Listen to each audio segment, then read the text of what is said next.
एही महिला जनक ऑनलाइन रू ऑर्डर करथिले गोटे बर्गर तांको नजर पड़िथिला बर्गर उपरे आ बर्गर रे देखिथिले पोको। तबे एही पोको को पोको ए पोको केमती आसिला ए पोकोटी को खाइले कौन हेबो ता विषय रे फुल जानिबा पूर्वरु मो ना बामा मो चैनल टी को सब्सक्राइब कर दियंतु आउ एही वीडियो टी को लाइक कर दियंतु आउ हां एही वीडियो टी को शेयर करंतु आपनका फैमिली मेंबर माननकु कारण एमिति आउ केही भूल न करंतु आर फलाफल बहुत बड़ भयंकर होई पारे। आपण माने जानिले आश्चर्य हेबे जे ए पोको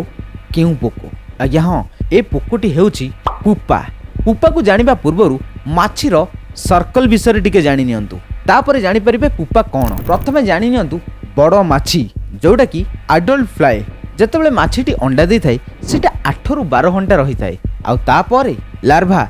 प्राय 20 घंटा रु 30 घंटा पर्यंत रही थाए आ तापरे ताहा डेवलप होई सेकंड स्टेज रे 24 घंटा रही थाए टिके बड़ आकृति नै थाए आ तापरे आसी थाए लार्भार थर्ड स्टेज आसी थाए जोटा कि 3 दिन रु 9 दिन पर्यंत रही थाए आ तापरे आसी थाए पुपा एवरेज 5 डे रही थाए आ तापरे ताहा माछी रे परिवर्तन होई थाए आ एपरि एक चक्र चली थाए। वर्तमान एही जो खाद्य रे आसीजी लार्भारु पुपार मध्य स्टेज रे अछि जेतेबेले कोनोसी खाद्य पदार्थ गंधिया बा खराब हो जाई थाए सेतिक बेले माछी माने अट्रैक्शन होई थांदी से खाद्य ऊपर आ ता ऊपर अंडा दी थांदी हेले एहा अंडार परवर्ती स्टेज एवं सेकेंड रु थर्ड स्टेज मध्यर प्रोसेस खाद्य नष्ट न होइथिले मध्य पवन रे उडीकी मध्य आसी थाई पारे कारण एहा बहुत हालुका मध्य होई थाए। तबे बाहरु खाद्य खाइला बेले टिके सावधान सहित देखिकी खांतु तबे एहा खाइले फूड पॉइजनिंग होबार चांसेस बहुत अधिक अछि एवं डायरिया हेबार मध्य चांसेस अछि। तबे आपनकर प्रिय बाहर मिलुथिबा खाद्यटीर नाम कोन कमेंट करंतु।